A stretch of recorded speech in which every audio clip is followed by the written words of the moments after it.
Антон Викторович, ко мне обращаются жители лесозавода, вот в частности по вот этой проблеме, которая сегодня волнует. Сегодня стала проблемой, наверное, не только лесозавода, а всего города.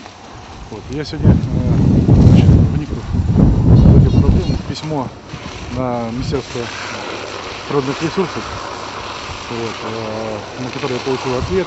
Также параллельно я подготовил такое же письмо Вячеславу Михайловичу Гайзеру, что взял под личный контроль. Я так понимаю, что вами было поручено поручение, собственно, поэтому мы здесь и находимся. Вот какие дальнейшие шаги по локализации вот этой свалки будут предприняты завтра? Ну, Станислав Юрьевич, во-первых, хочу сказать, что данная ситуация, она для данного полигона отходов производства не нова. Такие ситуации уже возникали и раньше. Единственное, что такого масштаба возгорания вследствие затемленности не было. В данном случае, правильно, вопрос касается комфортного проживания людей, их здоровья, поэтому этот вопрос является для нас очень важным. Чужих вопросов в данном случае не бывает.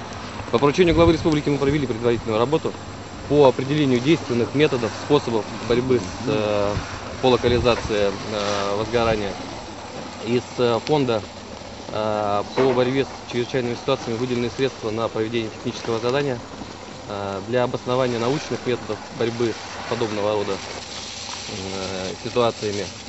В данном случае проведена работа, то есть мы привлекаем все проектные организации, МЧС, у кого есть опыт работы. Уже есть договоренность с городом, с МЧС о выделении дополнительной техники для локализации этого объекта. Сейчас мы видим несколько способов. Первое — это проведение по всему периметру водоводов для проливки всего этого масштабного полигона.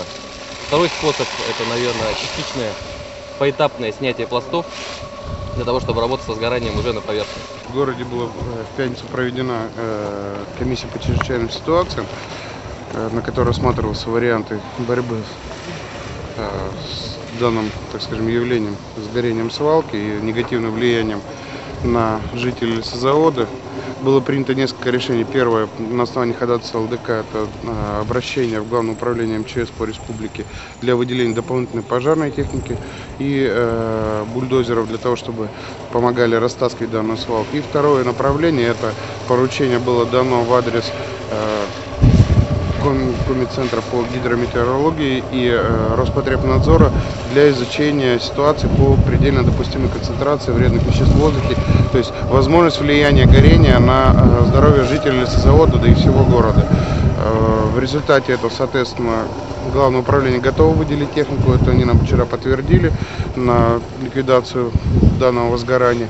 И плюс ко всему в течение 10 дней, максимум 2 недель будет заключение, соответственно, и от Центра по гидрометеорологии, и, соответственно, от Роспотребнадзора о количестве вредных веществ, которые выбрасывает данная свалка, ну и, соответственно, влияние на здоровье жителей лесозавода, для того, чтобы мы могли выделять денежные средства, в том числе помощь ЛДК для локализации ликвидации данного пожара из резервного фонда администрации города.